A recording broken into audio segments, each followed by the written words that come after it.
Good day. Welcome to the Talk It Out podcast. My name is Neal Bailey-Harper, and today I am talking about the entertainers. The music I'm listening to comes from the hardest working man in show business, the godfather of soul, the one and only James Brown. The song is Get Up Off of That Thing from 1976. I think it's funkiest groove ever to me. Hey, listen, I want to talk about one Eddie Murphy, the most underrated, underappreciated entertainer of our time, and probably one of the best. I don't like to rank them 1, 2, 3, 4, 5. I just know that when I'm thinking about entertainers, he comes to mind. And not only that, because he crosses the lines. He crosses all the lines, okay? Everybody has seen an Eddie Murphy movie. Everybody that I know who's ever seen a movie has probably seen an Eddie Murphy movie.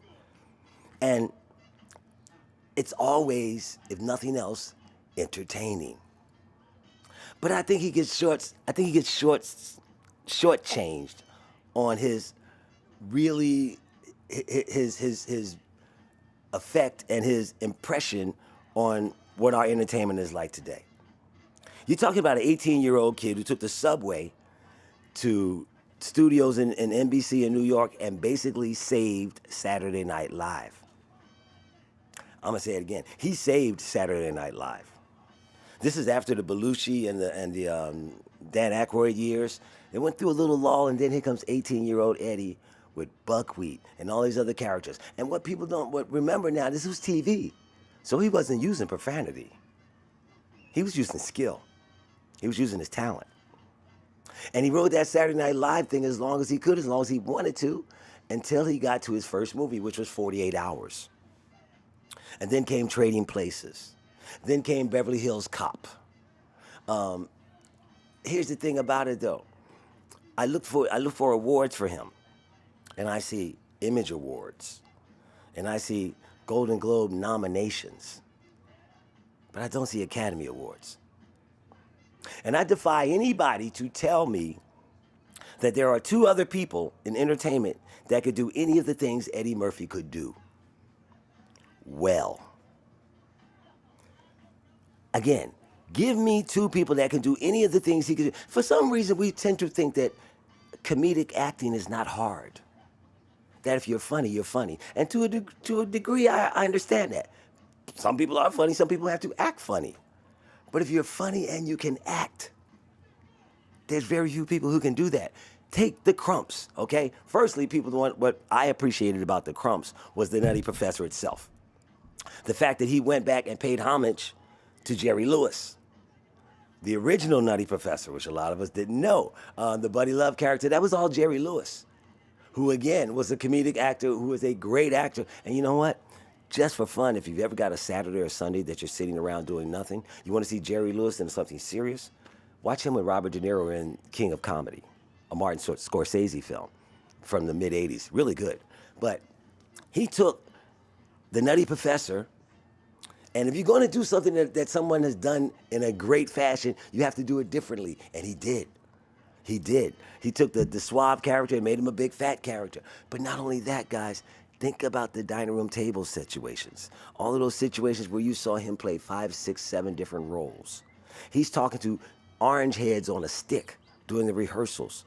Who else can do that? How is that not worthy of an Academy Award? How does the only role he was nominated for as Academy Award was in Dreamgirls. Fabulous role. He should have won. But how do you lose to Alan Arkin? No disrespect to Alan Arkin, he only spent 10 minutes on screen in the movie Little Miss Sunshine. And he won the award. Eddie didn't.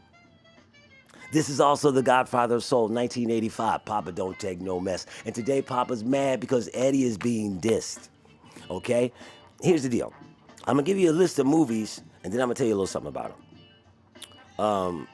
There was Harlem Nights, Vampire in Brooklyn, Coming to America, Life, Daddy Daycare. All of these were movies that firstly Eddie Murphy starred in, but secondly, he wrote and he produced. A lot of us want to think of him as just an actor. He also wrote Beverly Hills Cop 2. He also wrote and produced Norbit. And say what you want about the content of the movie, it was brilliant. Who else could do that? How do you not get some kind of Academy Award? Here's the thing.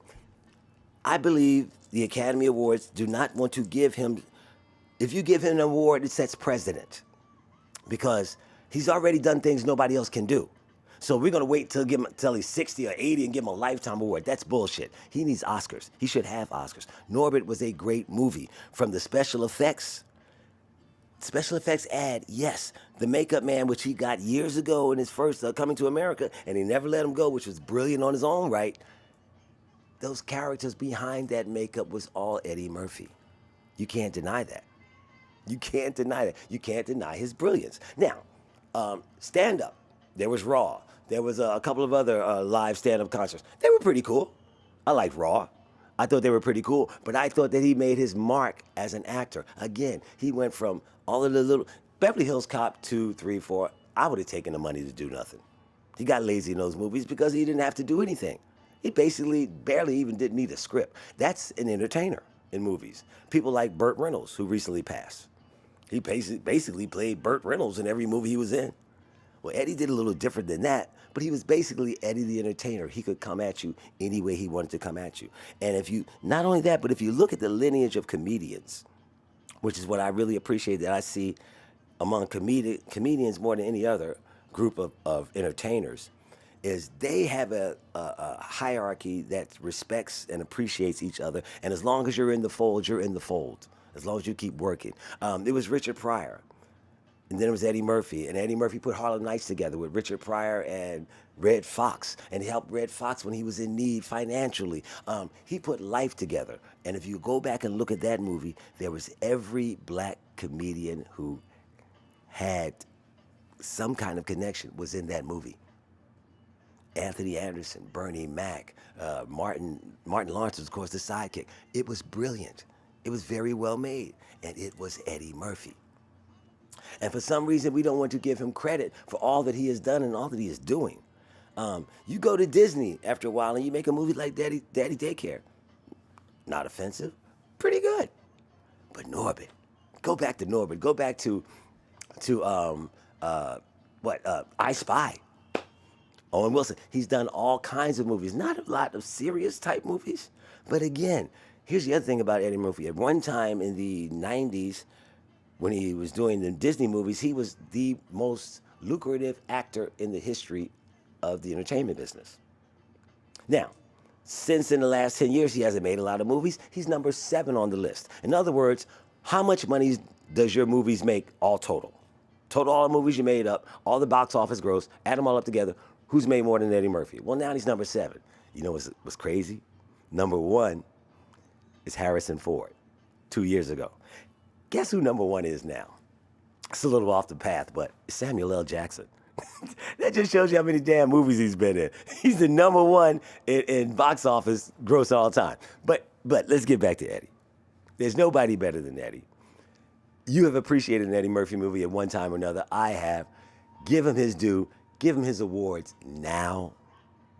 He doesn't have to be 70 or 80. He's earned them. He's done things that no other actor can do and will do. I love Eddie Murphy. He's an entertainer. I watch. Have a good day, everybody.